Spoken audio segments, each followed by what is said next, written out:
Apa persamaan smartphone Anda, mobil listrik idaman, dan sistem pandu rudal termutakhir? Mereka bergantung pada 17 elemen yang hampir tak pernah kita dengar. Neodymium, dysprosium, praseodymium. Mereka disebut mineral tanah jarang atau rare earth elements. Dan meski namanya jarang, mereka ada di mana-mana. Masalahnya bukan kelangkaannya, tapi rantai pasokannya yang sangat terkonsentrasi dan sulit. Selama 30 tahun, satu negara mendominasi lebih dari 90% pemurniannya, Tiongkok. Ini memberi mereka kendali strategis yang belum pernah terjadi sebelumnya atas masa depan teknologi dan pertahanan global. Namun, ada satu fenomena geopolitik yang sedang bergerak. Sebuah negara kepulauan dengan cadangan besar, lokasi strategis, dan ambisi industri Indonesia sedang membuat langkah yang dapat mengubah papan catur ini selamanya. Pertanyaan besarnya, apakah Indonesia akan menjadi penyeimbang yang dibutuhkan dunia, atau justru menjadi pion dalam permainan yang lebih besar yang tidak sepenuhnya ia kendalikan? Mengapa mineral tanah jarang begitu kritis dan rentan? Elemen-elemen ini jarang ditemukan dalam konsentrasi tinggi yang layak tambang. Mereka tersebar, sering bercampur dengan mineral radioaktif, dan proses ekstraksi serta pemurniannya sangat rumit, mahal, dan berpolusi berat. Ini menciptakan hambatan masuk yang sangat tinggi.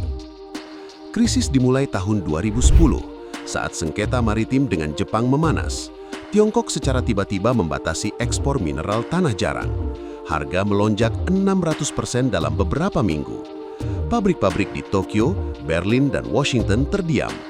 Dunia menyadari sebuah kenyataan pahit, ketergantungan strategis mereka pada satu pemasok tunggal. Konsekuensinya, AS, Uni Eropa, dan Jepang mendeklarasikan mineral tanah jarang sebagai materi strategis kritis. Mereka meluncurkan program agresif untuk mendiversifikasi rantai pasokan. Merekalah tokoh utama yang mendorong pencarian sumber baru, dan mata mereka mulai beralih ke cincin api Pasifik, di mana Indonesia berada. Kekuatannya bukan pada cadangan tanah jarang primer yang masif seperti di Tiongkok, tetapi pada posisi unik dan ambisi struktural. Indonesia adalah produsen global utama nikel, timah, dan bauksit. Mineral tanah jarang sering ditemukan sebagai produk sampingan atau byproduct dari penambangan ini. Artinya, infrastruktur dan izin pertambangan sudah ada, tinggal menambahkan teknologi pemurnian. Visi ini termanifestasi dalam larangan ekspor biji mineral mentah. Kebijakan kontroversial sejak 2014 ini memaksa perusahaan untuk membangun smelter dan fasilitas pemurnian di dalam negeri. Tujuannya, naik di rantai nilai, dari penjual bahan baku menjadi penjual produk setengah jadi dan jadi. Visi ini diperkuat dengan peta jalan Indonesia Emas 2045 dan penetapan nikel serta mineral kritis lainnya sebagai prioritas nasional. Ambisinya jelas, Indonesia bukan ingin sekadar memiliki mineral, tapi mengendalikan bagian dari rantai pasok global yang paling bernilai. Pencapaian terbesarnya adalah menarik investasi raksasa dari dua kubu yang bersaing. Tiongkok membangun kompleks smelter nikel yang terintegrasi di Morowali dan Weda Bay. AS melalui kesepakatan Critical Minerals Agreement mendekati Indonesia untuk membangun rantai pasok yang bebas dari dominasi Tiongkok. Indonesia secara efektif menjadi arena sekaligus hadiah dalam persaingan AS Tiongkok. Kedaulatan sumber daya adalah ilusi. Di dunia yang saling terhubung, menguasai bahan baku tidak sama dengan menguasai nilai atau keamanannya. Kedaulatan sejati terletak pada kapasitas teknologi, standar lingkungan, dan posisi dalam aliansi strategis. Hilirisasi adalah perang dingin baru.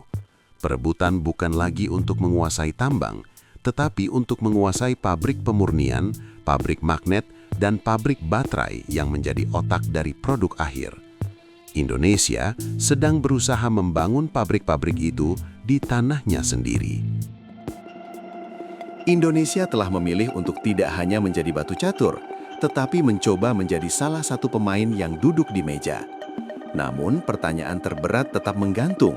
Dalam permainan yang dirancang dan dimainkan oleh raksasa-raksasa geopolitik, Apakah mungkin seorang pemain baru benar-benar menulis ulang aturannya, ataukah ia hanya akan menemukan bahwa kursinya di meja itu sendiri adalah bagian dari strategi lawan?